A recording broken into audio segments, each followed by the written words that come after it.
Hey everyone, and thanks for jumping back into the Equityverse. Today, we're going to talk about the S&P 500 accounting for the money supply M2. If you guys like the content, make sure you subscribe to the channel, give the video a thumbs up, and check out the sale on Into the Cryptoverse Premium at intothecryptoverse.com.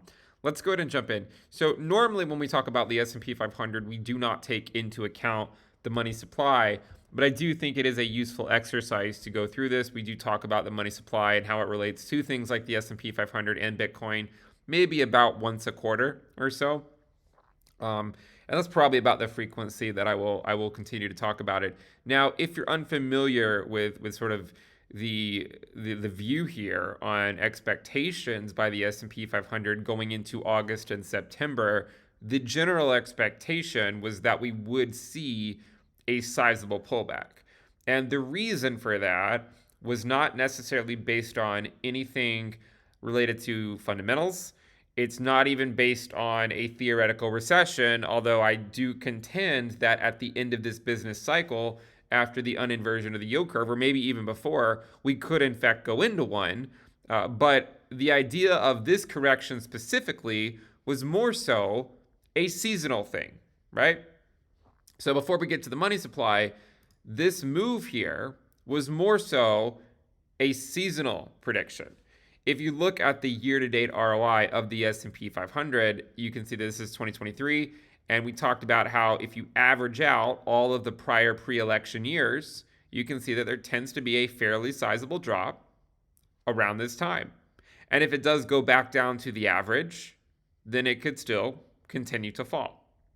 And it's normally this drop by the S&P 500 that knocks crypto into a downtrend for the second half of the pre-halving year. Because Bitcoin falls below the 20-week SMA, which it has. The S&P hasn't even reached it yet. But it could, and it probably will. Okay? So, you have the S&P 500 with a fairly sizable correction.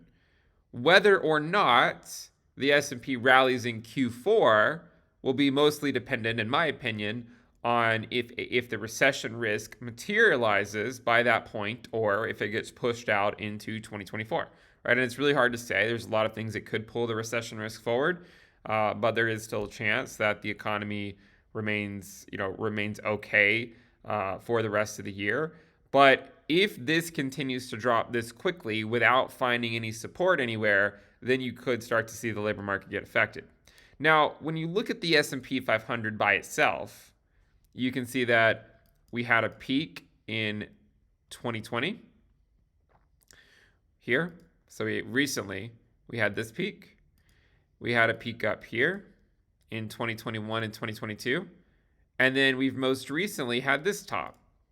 Now, the fascinating thing about this is that when you just look at it based on its US dollar valuation, these three peaks are very different.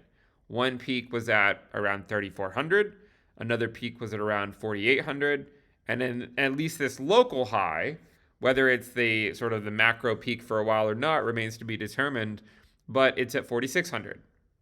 So they're all very different in where they ultimately peaked out.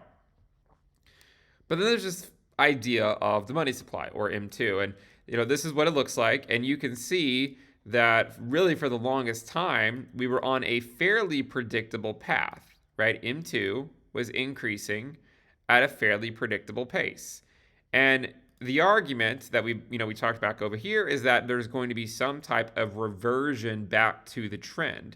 And that, if we continue even at this pace, even if it doesn't go down, if it just were to say go sideways, it would take until about mid to late 2024 just to get back to the prior trend if the money supply were to remain relatively constant. Now, the last couple of months, M2 has started to go back up again. But in general, if it more or less carried on with this trend, it would take it, about another year, maybe a little bit longer, just to get back to the trend. Now, if you look at the money supply, and actually, let's not look at the rate of change first. You can see that this is on a linear scale. We saw the money supply contract. It's recently started to expand again. But what's really interesting is if you look at the year-over-year percentage change, you can see that it has in fact gone negative. One of the reasons for that, of course, is just because this change was pretty significant, right? So there's this idea of mean reversion. And you can see that here, there's not really a case in recent history where we went negative. It has happened, but you'd have to go back more than just the last 60 years or so. But if you adjust for inflation, you can see there were periods where we did see this actually go negative. Now, the interesting idea behind the money supply, and as it relates to stocks, is, are stocks going up because of something fundamental, or are they going up because the currency that they're being valued in is being debased, right? So if you print trillions and trillions of dollars, well, that money has to find a home, and therefore asset prices go up, right? And then everything goes up, and then you get a lot of inflation that then we have to get rid of. So the idea, of course, being, well, what if you take the S&P 500 and divide it by into the money supply? Does that give you an interesting chart? Because remember, these three peaks are nowhere close to each other when you don't account for the money supply. But when you do account for it, it tells an interesting story. So accounting for the money supply, these three peaks, okay, right, these three, February of 2020, let's line it up, right? February of 2020. And then we'll look at this one, January of 2022. And again, right, January 2022, right here. And then this last one was July 23. July 23. I mean, you can even, we could overlay it on the same chart if we wanted to. We could just put the S&P on here, and you could see how, all three of these peaks were at very different levels against the US dollar. But when you account for the money supply, they were all at the same level. Right here, right? So this peak was more or less the same as the 2021-2022 peak.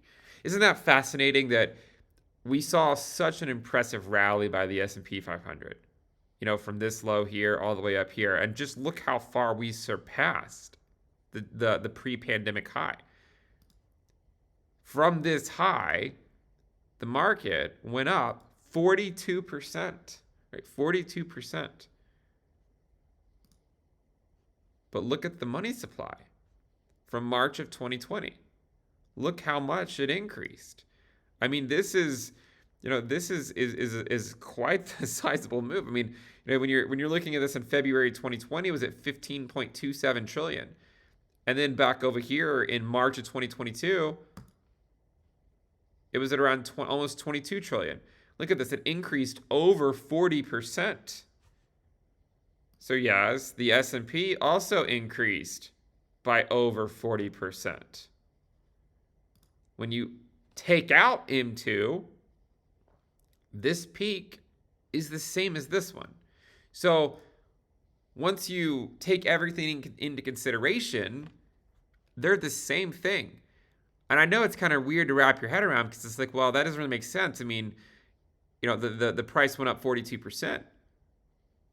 But yes, so did a lot of things, right? I mean, think about everything in life that became so much more expensive.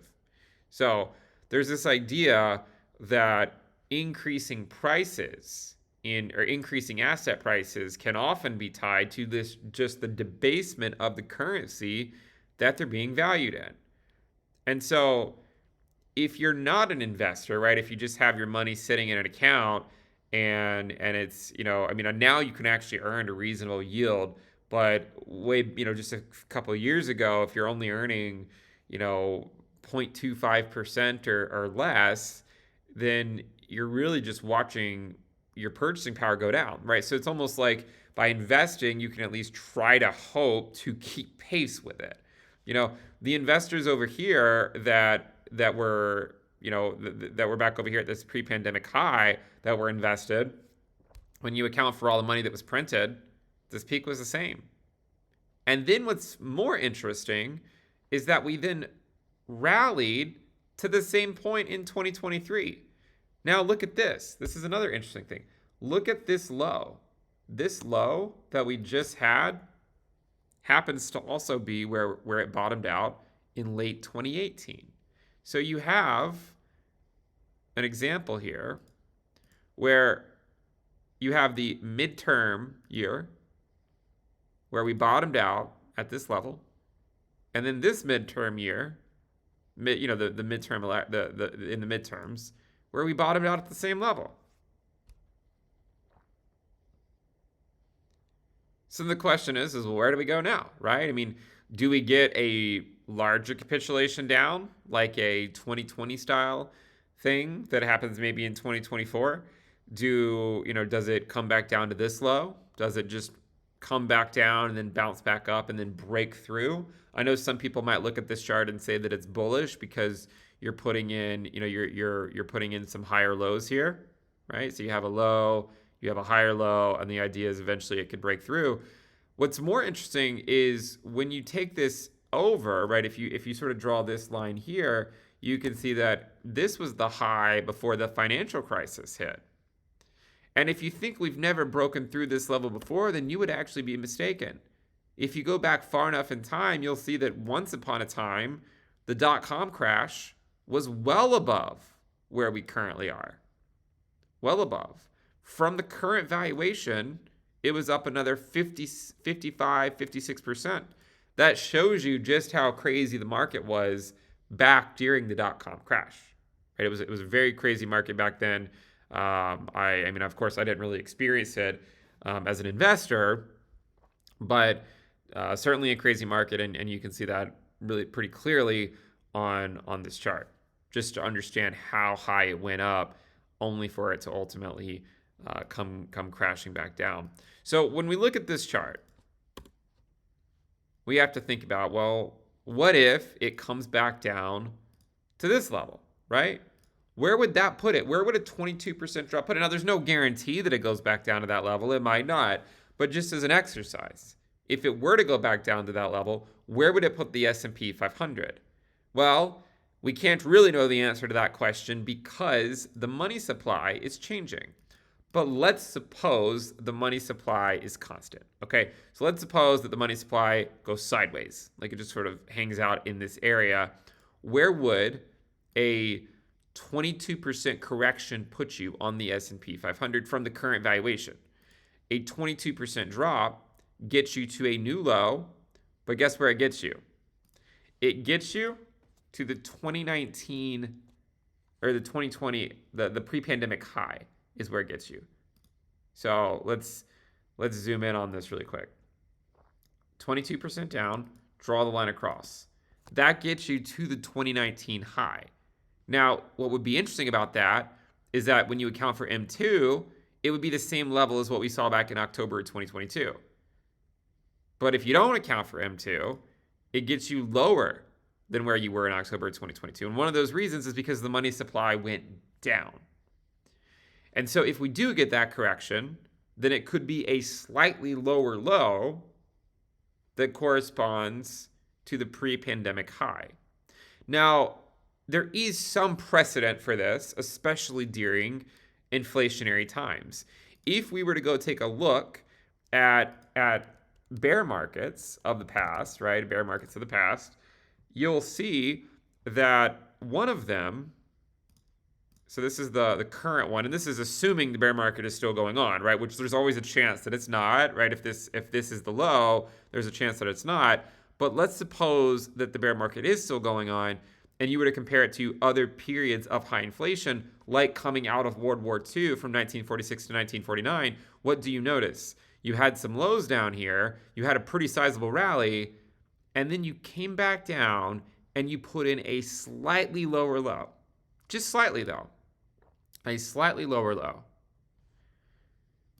A slightly lower low in the S&P 500 today could correspond to 3,400, which is also the pre-pandemic high, which would get you to the same valuation that we were at in 2022 and in 2018.